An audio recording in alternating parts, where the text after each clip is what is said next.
Selamlar dostlar. Ben Damet. Ben de Damla. Bugün sizlerle bir yerde Roblox oynuyoruz. Damla ile bir yerde Damla'nın xahişi üzerine oynuyoruz. Yoksa hiç ben oynamayacağım.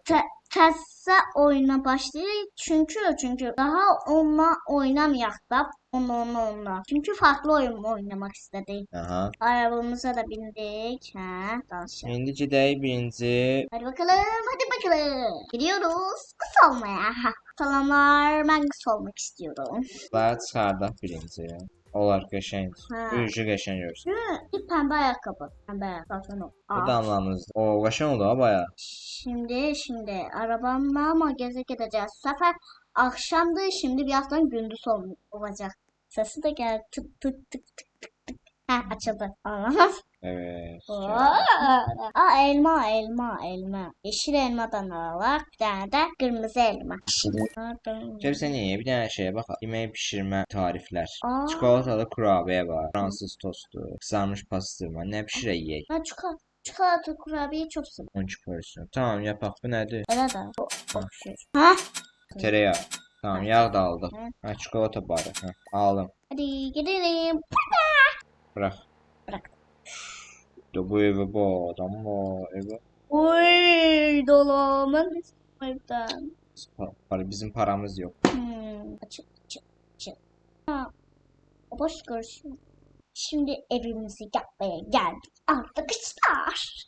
Arkadaşlar şimdi evimi yapmaya geldik. Şimdi şu aldıklarımızı. Şimdi aşçı. Cabıları birleştirək edək ha. Ha. Basma olsa. Bas. Bas.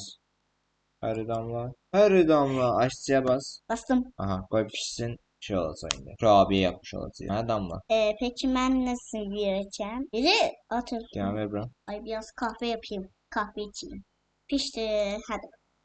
Şimdi ne güzel yiyelim kahveyle. Bugün Roblox mu? Gidək yeyək. Kahve yoktu. Kahve.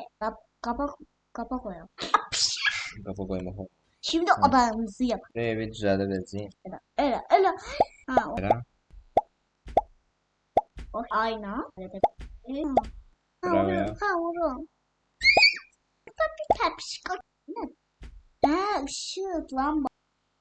Işık var. Pembe yok.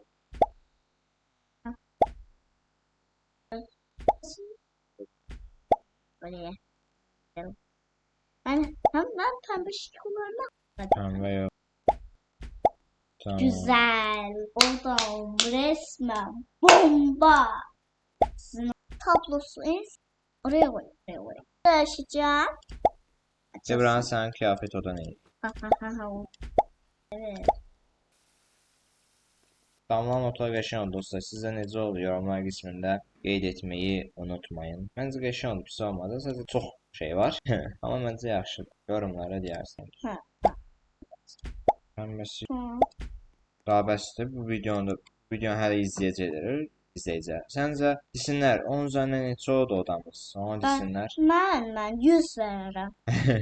100 ya da Tamam. 1000. Sonraki bölümde de bu zal otağı eləyərik. Bax, buranı eləyərik. Daha buranı eləməyik. Peki. Buranı eləyərik. Arkadaşlar Görüşürüz. yorumlayın. Məsələn, Dayının otağı mı qəşəngdir, yoxsa bizim? Benim otağım çok güzel. Yani benim otağım bomba oldu. Vallahi inanılmaz güzel. Vallahi gördün davet necə də bomba oldu. Bu da qar. Bu kadar değil. Bu kadar. Ben niye Türkçe danıştım? Danış Azərbaycanca. Bu kadar. Sağ olun. Gələcək bölümdə görüşək. Peki. Opsikün. Sağlı yapacağız. Yani abone olmayı, like atmayı unutmayın. Hoşça kalın.